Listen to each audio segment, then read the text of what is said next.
You can count on me like 1, 2, 3. Bem, estamos aqui de novo, eu e Ana, para conversar sobre agora o prosseguimento da vida de casal, da vida da família. Fez o teste, deu positivo, está grávida. O que vai mudar na sua vida, na vida da sua família, no seu relacionamento, a partir desse positivo? Eu pensei da gente começar com uma situação, essa pessoa já deve estar, esse bebê da história, que na verdade foi um teste positivo, já deve estar aí com uns 35 anos, foi bem no início da minha vida profissional. A minha cliente, uma mulher jovem, chega com o teste de gravidez para fazer na consulta. Por quê? Era um misto de emoções. Ela queria, é o que a gente chama daquela gravidez planejada, não foi uma gravidez assim, saiu uma vez, engravidou, aconteceu, tá namorando, aconteceu, ou tá casada, aconteceu. Ela e o marido estavam planejando, mas estar grávida significava tanta coisa na vida dela, de modificação, né? E aí ela deixou para fazer o exame durante a consulta. Então ela sai da consulta e foi interessante assim, o que eu fui vivendo também, né? Porque naquela época, eu estou dando a dimensão do tempo, acho que até mais, gente, eu não tinha sido mãe ainda. Então, essa experiência que ela estava tendo, eu só vivia nos sustos de intervalo, de pílula, quando eu ainda não queria estar grávida e, de repente, a menstruação atrasava, etc, etc.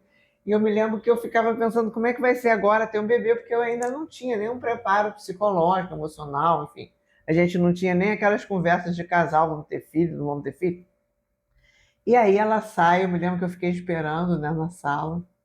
E aí ela volta com o exame e ficamos esperando juntas o tempo. 2 tracinhos. O exame estava 2 tracinhos, que nem Covid, né? Gente, ela caiu num choro. O que era o choro? Um misto. Um misto de... Ela ficou contente, ela disse que a primeira coisa que ela sentiu, né, foi, tô grávida, que a primeira coisa que ela sentiu foi, nossa, é real. Isso que ela pensou, né? E aí ela caiu no choro e ela dizendo que era um misto de estar contente que finalmente ela tinha engravidado, eles já estavam 1 ano e pouco tentando, e ao mesmo tempo ela teve uma sensação assim, é real, não é mais um planejamento. E agora? E para mim foi muito assim forte viver aquela experiência, porque primeiro tinha sido a minha primeira experiência de alguém vendo que estava grávida durante uma sessão terapêutica e depois da confiança que ela estava no vínculo, que ela não escolheu ver aquilo com o marido, com a mãe, né? Ela escolheu ver na terapia. E a gente começou por aí. Se ela não estava também se dando uma responsabilidade de estar sozinha naquela gravidez. E o trabalho com ela foi muito um trabalho de qual era a história dela com a mãe dela, com a gravidez da mãe dela, com a maneira como ela tinha sido educada e criada, que fazia com que ela, até o teste de gravidez, ela tivesse levado para ver com a terapeuta dela. Né?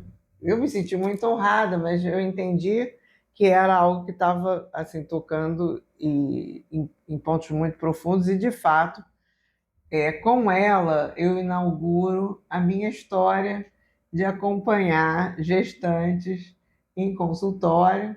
Depois vem a minha própria gestação, a gestação dos amigos, etc. Mas eu acho interessante assim que a minha primeira experiência como psicoterapeuta foi ainda antes de eu ter eu mesma a experiência, né, de engravidar. E aí vou fazer aquele convite para você ficar até o final, mas já lançando aí, né, que essa gravidez que começa, nesse exemplo que eu dei com essa mulher, na verdade ela vai se ampliar, que é o nosso tema de hoje, que é, né, a gravidez é da mulher, né, do casal, é da família e o homem. E a gente vai estar falando sobre essas questões todas. E eu já vou lançar uma instigação aí, né, uma boa provocação, que é nas suas experiências de engravidamento, independente do lugar que você ocupa, né, o posto que ocupa, ao que você foi promovido ou promovida no momento em que você engravidou, sua filha engravidou, ou seu filho engravidou. Então, assim, o que que aconteceu com você e na sua família a partir desse momento? O que que você pensou? O que que você sentiu? Como foi a sua experiência, ou como está sendo a sua experiência de engravidar? Quem engravida é a mulher, porque o corpo dela se desenvolve, mas ela, se ela engravida sozinha, ou ela engravida junto com um homem que pode ser o pai ou não dessa criança, ela engravida também junto com a família de origem, ela pode engravidar até junto com os amigos, apesar dela gestar essa criança, mas ela pode não ficar grávida sozinha. E é interessante nesse processo, quando se trata de um casal grávido, né, que é interessante que o homem possa se envolver na gestação dessa mulher, porque tornar-se pai, ele começa a ser germinado ali, né, no momento em que ele vai acompanhando essa gestação, a cada momento em que ela vai se fazer uma ultra, né? É, o seu exemplo é interessante porque é o exemplo, você trouxe a situação, né, da pessoa querendo engravidar, mas tem a situação de que às vezes a pessoa não quer engravidar, e aí como é que é? É totalmente diferente, né? Se ela não quer engravidar, e aí de repente engravida, e esse casal pode não querer engravidar, porque às vezes um quer engravidar, o outro não quer engravidar. Então, são experiências diversas. Mas é sempre mais interessante, óbvio, mais tranquilo, se o casal quer engravidar, se os dois querem engravidar. É mais fácil até para esse homem poder se envolver nessa construção da paternidade, né, que vai iniciando ali enquanto a criança está sendo gerada, né, no processo da gestação. Né? Independente das situações clínicas que eu estou pensando, eu acho, assim, dessa vez eu fiquei muito lembrando de muitas situações do meu trabalho como psicóloga. Uma discussão que existe muito sobre a paternidade é o espaço que é dado pela família à paternidade, porque muitas vezes a gestação, né, ela é acompanhada pela mãe, pela sogra, e o marido vai às ultras, etc., né? Mas tem muitas situações que são delicadas, meu marido não pôde ir, quem é que eu vou convidar, né? E tem situações que você vive que a pessoa também, às vezes o companheiro, o parceiro não pode, ou parceira não pode acompanhar, aconteceu aquele momento, então, mas sempre tem o espaço que cada um vai estar organizando, a partir do momento, né, que engravida, também com referência aos avós, aos tios, que é uma revolução para todo mundo.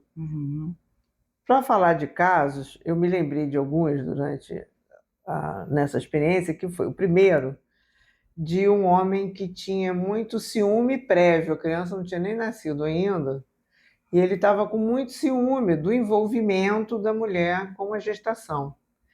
E ele tinha lá a história dele, de ter muitos irmãos, ele tinha uma experiência de ter irmão com deficiência, então o lugar dele, já tem uma história dele, o lugar dele não era um lugar que ele teve um espaço dentro da família dele, porque todos os olhares iam e cuidados iam para esse irmão, e ele, inclusive, por que eu estou colocando isso? Porque ela era minha cliente, mas eu achei importante, a partir do que ela estava trazendo, das questões que estavam surgindo do casal, o convidei a vir e fizemos 2 sessões. E nessas sessões, então, ele colocou o ciúme e o medo de que quando a criança nascesse, ele deixasse de ter a atenção dela. A verdade, ele não tinha medo, ele tinha uma certeza. Porque ele estava projetando a história dele, da falta de espaço por causa de uma outra criança, no nascimento do filho dele. E isso não tinha sido verbalizado dentro do casal. E eu aproveitei e perguntei para ela qual era o medo dela. E o medo dela era um medo de ser muito invadida pela própria mãe e pela sogra, e ela estava contando muito com ele para ser parceira dela e não deixar que acontecesse essa invasão. Até essa sessão, e ela já estava com a barriga bem aparecendo, ela já devia estar lá pelos 7 meses, eles não tinham conversado sobre isso. Isso é muito interessante, né? Eu lembrei aqui de alguns casais que chegam para terapia, e aí, casal com filho, né? E eles contam a história da gestação e de como foi o nascimento do primeiro filho, da primeira filha. E eu tenho escutado uma situação que é nova para mim, que é do homem se envolver mais com a gestação e com o nascimento do primeiro filho do que a mãe. Quer dizer, mais no sentido de ficar mais preocupado, né, com a gestação, e aí depois que o filho nasce também, ou a filha, né, de às vezes até não deixar. Eu estou lembrando de uma situação em que a esposa diz: ele não me deixou cuidar da criança. E às vezes também acontece o contrário, né? Que você falou da questão do pai, né? A entrada do pai é importante, né? Porque se a mãe ela não deixa o pai entrar, não abre espaço para esse pai entrar, ele não vai entrar. E ela vai se sentir sozinha, ela vai ficar sozinha. A sua cliente, ela trouxe uma experiência, né? Parece que ela foi abrir foi fazer o teste na sessão com você, né? Não incluindo o parceiro dela, né? Que é uma coisa que a gente pode pensar, né? Dizer, será que esse filho foi planejado pelos dois, né? E que eu fiquei imaginando, será que esse parceiro também não se sentiu traído por ela não ter, né, feito o teste junto com ele? Então, várias questões vão surgindo aí. E isso é importante, né, Sandra? Porque problemas vão surgindo no casamento a partir daí, já da gestação, né? O casal que não consegue entrar em acordos aí nesse momento. Nesse né? caso específico, aparentemente era um acordo do casal. Uhum. Mas quando ela contou para ele que estava grávida, a resposta dele foi: é bom ter filho, porque quando a gente ficar velho, vai cuidar da gente. Ai, isso é terrível. Entendeu? Então, assim, Isso é terrível. eu acho que não estava tão bem trabalhado assim para ele a maternidade. A reação dela não era uma reação só dela. É que esse casal ele já não estava de um acordo do que era a expectativa de ambos para o nascimento dessa criança e da expectativa das próprias famílias, né? Esse fim de semana, por acaso, eu vi um filme em que, vou ser bem sintética, um irmão chega no filme e o cara tem problema de dinheiro, ganha dinheiro cantando na rua, é aquele irmão que deu errado. Ele então chega na casa do irmão que está grávido, né? Tem a cunhada que chega com aquela cara de teu irmão aqui, o irmão tudo certinho. Aí aparece o casal vendo filme junto, uma série junto, comendo pipoca, o bebê vai nascer, aquela coisa do casal grávido junto. De repente, o irmão todo errado recebe um telefonema do irmão em pânico. Ela está fazendo um parto, aquele parto imerso na água, com uma doula, está em casa. E o marido lá de fora, apavorado, tenso, não quer que a mulher veja que ele está fraco, que não sei o que, liga para o irmão entrar, o irmão é que entra. E aí depois, então, ele já tem a cena toda ali, né? O irmão até pede para dar um beijinho na criança. E aquela cena era para a gente botar no nosso podcast. Por quê? Mostram as ambivalências, porque uma das coisas que eu presto muita atenção é como se não se pode falar das experiências negativas que se tem durante a gravidez, porque tem o medo, tem muito medo, você está querendo ter aquele filho, mas você está medo de todas as mudanças que vai ter. Medo de perder o filho. Medo de perder o filho, medo do filho não nascer perfeito. Aí começa a fazer enxoval para acalmar, né? Medo da perda do seu espaço profissional. Espaço pessoal, do casal. Então, é recheado de ambivalência. E é muito interessante que aquele pai, homem, que parecia um homem tão capaz, ali na hora do parto ele desaba. Uhum. Ele não aguenta ouvir a mulher berrando, ela também, enfim. E aí é a coisa assim do real. Então, eu acho que muitas vezes a gente até pensado no nosso título ia ser aquilo que ninguém te conta, né? Uhum. Fica como se fosse assim, a gente tem que guardar um segredo, ou só eu sinto isso, só eu sou a mulher ou o homem que está sentindo medo, que está ambivalente. Olha, coisas que eu já ouvi no consultório, estou falando só para você. Descobri que é menino, eu queria uma menina, eu não queria ser mãe de menino. Ou aquela pessoa que, quando eu estou trabalhando, eu começo a ficar preocupado, que ela fala de tudo menos da gestação, aquela barriga enorme, e ela não fala da gestação. Antes de eu Uhum. passar a palavra para você, eu me lembrei agora que eu entrei numa ansiedade muito grande quanto à amamentação. Por quê? Cresci ouvindo uma história que eu não tinha sido amamentada. E o que eu estava fazendo? Eu ia à consulta com o pediatra queria falar da amamentação. E eu queria perguntar para ele sobre a lavagem das roupinhas do bebê. Eu estava no enxoval e ele perguntava: mas você pretende amamentar? E eu fazia outra pergunta operacional de mamadeiro, de sei lá o quê. Ele falou: mas você pretende amamentar? Gente, eu estava fazendo terapia, fazia terapia um monte de tempo, engravidei dentro da terapia, trabalhei essa história da gravidez, comprei todos os livros possíveis, fiz 450 cursos. E aí ele insistiu, eu só perguntava: mas você vai amamentar? Eu dei uma explosão. Eu vou!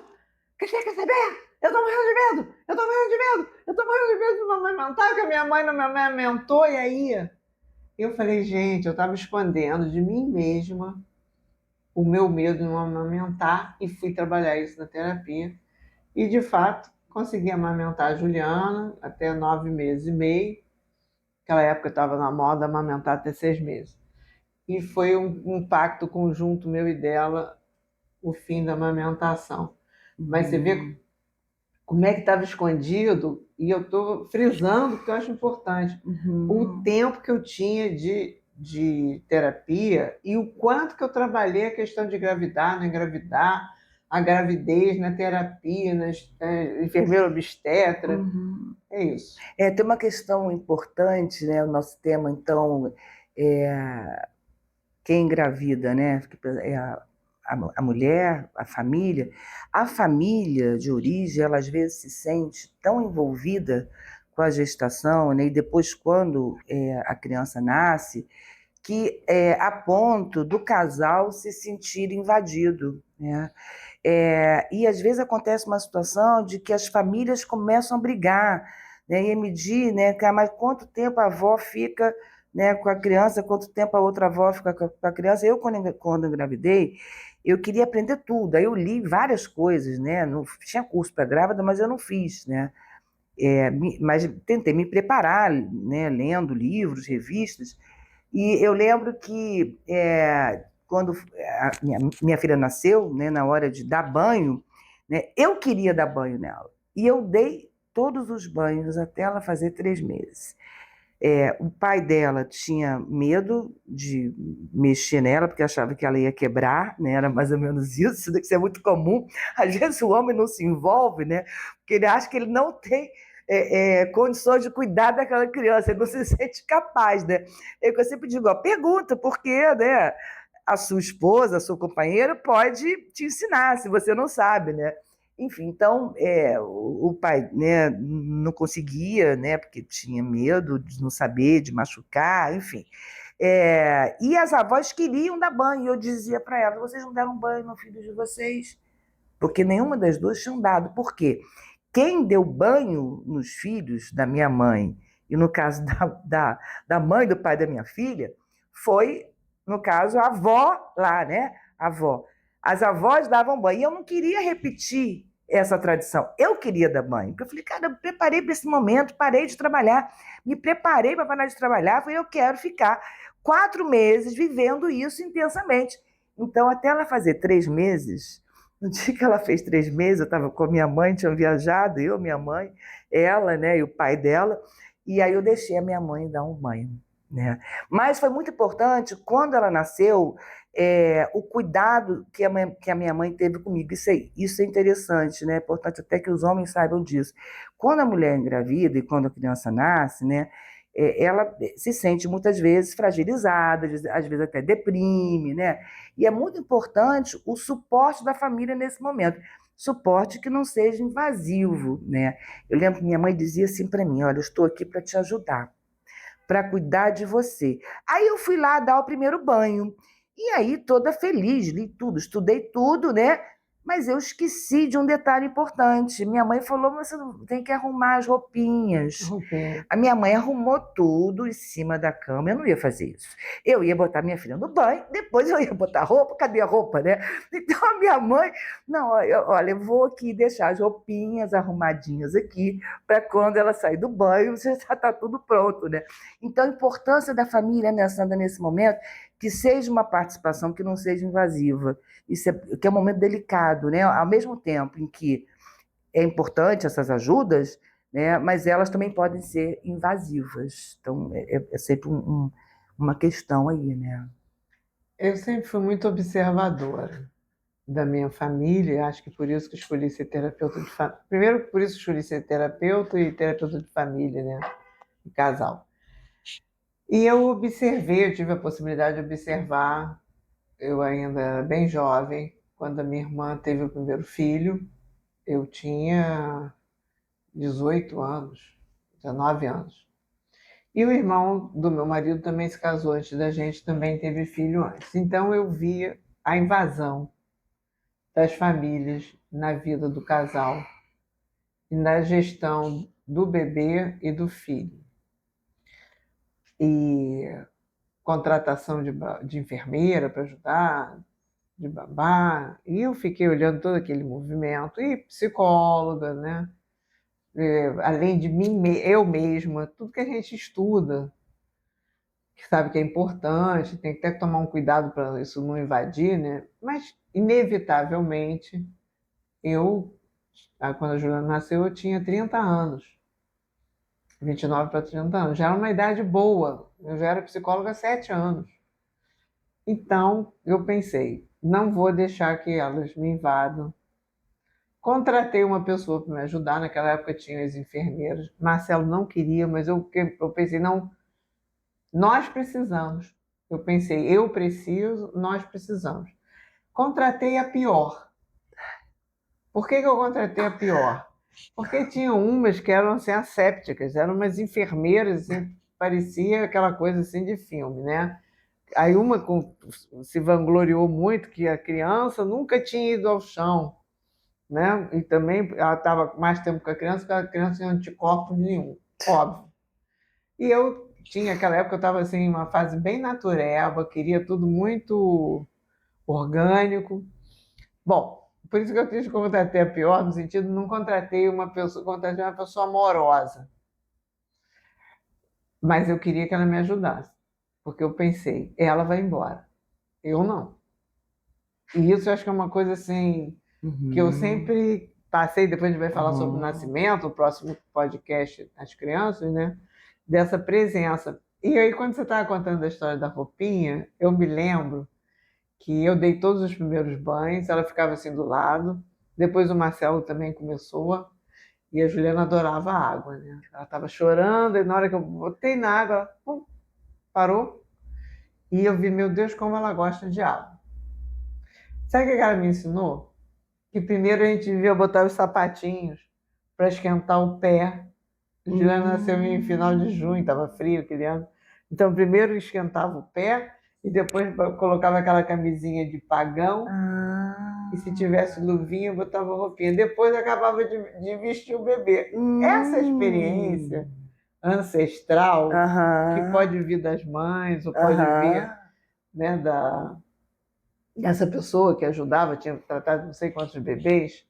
Então, eu, na verdade, pensei, caramba, eu contratei um ego auxiliar, uma mãe, né, auxiliar aqui, e a gente apostava corrida. No fim, eu acabei pedindo para ir embora. A Ângela também decidiu ir, porque a gente apostava corrida dentro de casa. Quando a Juliana chorava, eu saía correndo Disputava para ver quem chegava Porque primeiro. ela adorava bebês, ela tinha um busto grande, assim, eu falei, gente, a Joana vai se aconchegar naquele peito, não vai nunca querer se aconchegar no meu, eu saía correndo. É. Outra coisa, antes de te passar, que eu pensei, estava falando, revisitei, né? A sensação de chegar em casa com o bebê. Era a primeira vez que eu chegava em casa e não era só eu, não era só eu e o Marcelo. Cheguei com o bebê, coloquei, né, Juliana ali no quarto e eu me lembrei, sabe o quê? Gente, ela era tão linda, né? E eu acho que a gente, qualquer bebê, a gente acha lindo, pode ser mais rugadinho que for. Mas aquele olhar, e ela acordava rindo. E como que a gente vai desenvolvendo esse afeto, porque o mito que eu queria falar é que as mães têm todo, e os pais têm todo o direito de não começar amando. Uhum. Porque às vezes as pessoas ficam assim, o amor é imediato. Eu pensei, gente, coisa ruim de ser mãe psicóloga. Quantas coisas eu ficava pensando? Estou amamentando, ela não está olhando para mim. E será que tem algum problema? Será que ela é autista? Gente, eu pensava de tudo. Aí eu não queria o seio, eu sei o mal. Pronto, esse é o seio mal. Que uma mãe leiga vai ter outras questões, mas uma das questões que eu queria falar era sobre os mitos que se criam e que você. Agora, vamos dar nascimento, vamos fazer esse bebê nascer, né? Pois é, eu fiquei lembrando aqui do nascimento, eu lembrei das visitas, que tem isso, a história, aí a criança nasce, né? Mas aí, primeiro mês, né? É sempre mais complicado, não tomou, agora mudou a história de vacina, né? Aí eu lembrei de uma visita da família, né? Que ela foi dizer para mim o seguinte, que tinha que tomar cuidado porque as crianças morriam dormindo. A história da morte súbita. Eu até já devia ter lido aquilo, me deixou tão. Gente, por que essa pessoa me dizer isso? E aquilo ficou na minha cabeça. Eu ficava vigiando se estava respirando, se não estava respirando. Né? Que interessante, né? Porque assim, às vezes a visita quer ajudar, a família quer ajudar, mas ela acaba apavorando a mãe também, né? Mas, pensando nessa coisa do casal, né, Sandra, acho também importante de falar que tem uma romantização da gravidez, a gente está falando aqui que tem medos, tem angústias, tem milhões de questões, e o casal também, como mexe com o casal, né, já desde a gravidez, a própria questão da sexualidade que se altera. Alguns casais deixam de fazer sexo durante a gestação, ainda permanecem depois, né? Aí é comum até que a mulher tenha uma redução da libido, às vezes perde até a libido, por uma questão até hormonal, mas não só por isso, né, na minha opinião, né, nós como psicólogos, a gente muito atentas à questão também emocional, porque se tornou mãe, né, e aí tem aquela questão como conciliar ser mulher com ser mãe. E na cabeça do homem também, né, que muitas vezes quando a mulher se torna mãe, né, ele para de olhar essa mulher como mulher e passa a olhar só como mãe. Isso é muito comum. E aí ele também perde o tesão muitas vezes, né? É comum até que surjam relações extraconjugais nesse primeiro momento, né? A gente pensa falando em estatística, né? Que o casal se afaste. Então, não é simples, são muitas coisas para se lidar. O nascimento dessa criança, né? E essa reorganização da vida pessoal, da vida do casal, né? Que se transforma. E esse casal precisa abrir espaço para que essa criança possa crescer, se desenvolver, espaço na relação deles, né? Porque a criança nasce dependente, né? Nós humanos, né, dos mamíferos, somos os mais dependentes. Sem o outro, a gente morre, né? Então, é necessário que a criança seja cuidada, né? 24 horas. Lembrei de uma coisa que o Winnicott fala, que ele chama de preocupação materna primária, né? Que ele fala da mãe quando a criança nasce, né? Que é como se o eu dela deixasse de existir, né? E que isso é necessário, né? Porque ela precisa se antecipar à necessidade daquela criança. Então, ela e essa criança não só, né? Num certo momento ali, ainda vive uma fusão mesmo após a gravidez, quer dizer, após o parto, né? Mas é necessário que isso aconteça, porque a mãe precisa, de alguma maneira, adivinhar, né? Se antecipar à necessidade daquela criança. A criança não sabe falar, né? Mas ela vai aprendendo a ler os sinais, né? E a gente depois aprende isso. Né? E essa preparação primária, eu gosto muito desse conceito do Winnicott, é, ela acontece antes do bebê nascer, a mãe vai ficando imersa nesse mundo, e essa preparação, muitas vezes, agora falando de sistema, né, muitas vezes o pai também entra nesse estágio. Quando o pai, o marido, parceiro ou parceira, não entra nesse estágio, ele também vai ficar de fora desse preparo.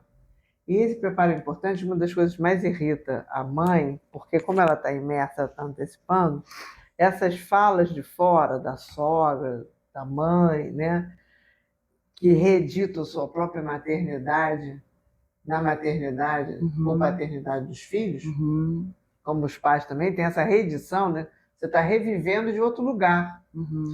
Então é fome. Gente, essa maquinha é tão constante. É fome, é cólica, é sono. E é muito barulho para aquela mãe que precisa estar mesmo naquele estado simbiótico para que ela possa, da sintonia dela com o bebê, começar a compreender os movimentos, o som, a própria sensação. Então, essa unidade que começa com uma unidade maior, sendo circundada pelo que você falou, achei importantíssimo, o puerpério, né?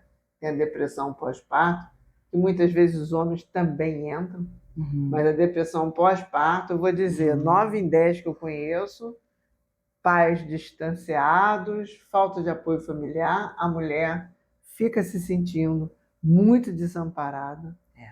E a depressão é uma reação para dizer o sistema tem alguma coisa aqui que não está funcionando no sistema, porque para essa mãe ficar nessa imersão que ela precisa, o sistema todo precisa estar apoiando, né? E para a gente não ficar só no pai ou na parceira, né, nos casais homoafetivos, mas assim, todo esse movimento, como você falou da tua mãe, que estava ao lado para apoiar e não para fazer né? O que cria ali.